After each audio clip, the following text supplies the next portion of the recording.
Hello students, welcome to Vijay education hub. आज इस video में क्लास 10th मैथ्स चैप्टर 1 के रियल नंबर के वेरी इंपॉर्टेंट क्वेश्चंस के कुछ क्वेश्चन लेकर आया हूँ फॉर फाइनल एग्ज़ाम के लिए। सभी को ये क्वेश्चन अच्छे से रिवीजन करनी है, जो इस प्रकार से है। फॉर एग्जांपल, जैसे कि ये क्वेश्चन है, find the HCF and NCF 6, 72 and 120 using the prime factorization method. So we have 6 factor 2 into 3, 72, 2, 2, 2, 3, 3, 120, 2, 2, 2, 3, 5. Now HCF of 6, 72 and 120. 2 into 3, 6. यानी कि अगर देखा जाए HCF 6, 72 और 120 का 6 आया। Now LCM of 6, 72 and 120, 2 power 3 क्योंकि मैक्सिमम 2 3 टाइम्स है, 3 power 2 क्योंकि मैक्सिमम 3 2 टाइम्स है, and 5 power 1 is after calculation 360। तो इस प्रकार से प्राइम फैक्टराइजेशन की मदद से हमने एचसीएफ और एलसीएम कैसे कैलकुलेट किया जाता है ये सीखा। नाउ इसमें अब नेक्स्ट क्वेश्चन है एक proof that of just example हम लेकर चलते हैं √3 द इरेशनल नंबर। तो इसको हम सॉल्व करते हैं। तो let the assume to the contrary that is √3 is a rational number.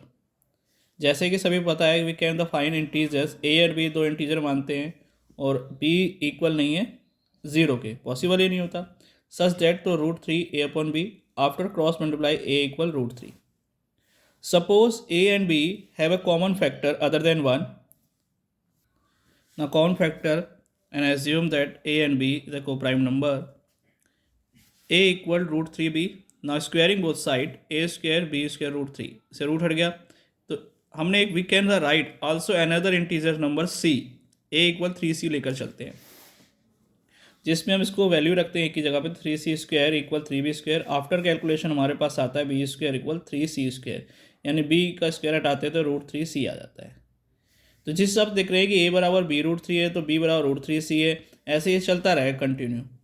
तो यानी कि हम ये हमारा मानना है कि √3 is a irrational number, it's not possible, but the contraction has arisen because is our incorrect assumption. हमारे मानना है √3 रैशनल नंबर है, जो कि नहीं।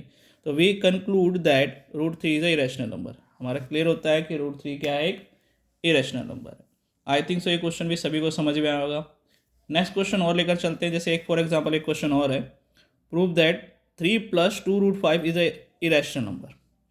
इसके साथ दो और कोएफिशिएंट नंबर जुड़े हुए हैं। तो इस प्रकार के क्वेश्चंस को कैसे सॉल्व करते हैं वो इस प्रकार से। सबसे सेम एज आप सबसे पहले आप क्या करेंगे, एज्यूम करके चलते हैं कि the contrary we the find of the coprime number A and B are not equal, तो A upon B equal 3 + 2√5। Rearrange करने के बाद हमारे पास क्या आता है, a - 3b 2b एंड √5। यानी एक तरफ हमने सभी विदाउट रूट रख दी वैल्यू और एक तरफ रूट वाली वैल्यू रख दी। तो सिंस a एंड b अगर इंटीजर्स है तो वी गेट, हम मानते हैं कि जो रूट नहीं है जिनमें वो सभी रैशनल नंबर हो गए। और जैसे कि सबको पता है कि प्राइम नंबर जो रूट में होते हैं वो रैशनल नंबर होंगे, ऐसा नहीं है। तो ये कंडीशन के हिसाब से क्लियर होता है कि √5 द इरेशनल नंबर। तो जब भी जिस भी इक्वेशंस में रैशनल और रैशनल दोनों कंबाइंड फॉर्म में हो, वो कभी भी रैशनल नहीं हो सकता। इससे प्रूफ हो गया कि 3 + 2√5 इज अ इरेशनल नंबर। तो इरेशनल नंबर के दो प्रकार के क्वेश्चंस होते हैं, जो दोनों टर्म हमने क्लियर किए। आई थिंक सो सभी को क्लियर होंगे। आगे कंटिन्यू करते हैं। फॉर एग्जाम्पल एक क्वेश्चन और लेकर चलते हैं, केस बेस के अनुसार है। Prime factorization 3 the number of A B C as a given below. मान लेते हैं 3 नंबर हैंगे प्राइम फैक्टराइजेशन में ए बी सी। ए ये दे रखा है, बी कुछ दे रखा है, सी ये दे रखा है। Such that P greater than less than equal Q less than the R and the P Q R the natural number मान के चलते हैं। इसमें कहा गया है कि large number of divided A and B and C without leaving the a remainder is 430। The smallest numbers are that leave R the remainder 2। अगर हम स्मॉलेस्ट नंबर में से 2 रिमाइंडर माइनस कर दें तो divided by each A B C is a 5042। तो इसकी मदद से ए बी एंड सी आखिर क्या है, क्या वैल्यू है इनकी सभी की, वो एग्जैक्ट पता करना है। तो सबसे पहले मान के चलते हैं, जैसे ए ये दे रखा है, बी ये दे रखा है, सी ये दे रखा है। Such that P less than Q less than R. तो ए बी सी को हम अगर एचसीएफ निकालते हैं तो हमारे पास ये आता है। जैसे ही क्वेश्चन के अकॉर्डिंग हमें 30 दे रखा है, आफ्टर कैलकुलेशन देखते हैं 2 × 3 × 5 और यहाँ से p कॉमन ले लेते हैं तो 2 × 3 × 5। ये तीनों बेस सेम हो गए तो पावर के अकॉर्डिंग देखा था p किसकी वैल्यू क्या हो गई, 1 हो गई। एलसीएम लेते हैं ए बी सी का, तो 2r 3r और 5 की पावर क्यूब आता है, ये पावर में क्यूब है।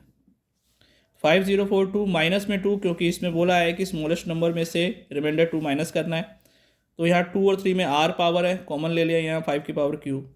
इसको फैक्टर किया तो हमारे पास आया 2 की 3, 3 की 3, 5 की 2 एंड 2 इंटू 3 की पावर r 5 की क्यूब। तो देखते हैं 2 इंटू 3 की पावर 3, 5 की पावर 2, इनको कंपेयर करते हैं तो r की वैल्यू 3 आई एंड q की वैल्यू 2 आ गई। यानी हमें ये क्लियर हो गया कि p की वैल्यू हमने ऑलरेडी कैलकुलेट करा था 1, तो a हमारे पास सभी में p वैल्यू रखी, तो आफ्टर कैलकुलेशन a की वैल्यू क्या आई 600, b की वैल्यू क्या आई 270 एंड c की वैल्यू क्या आई 180।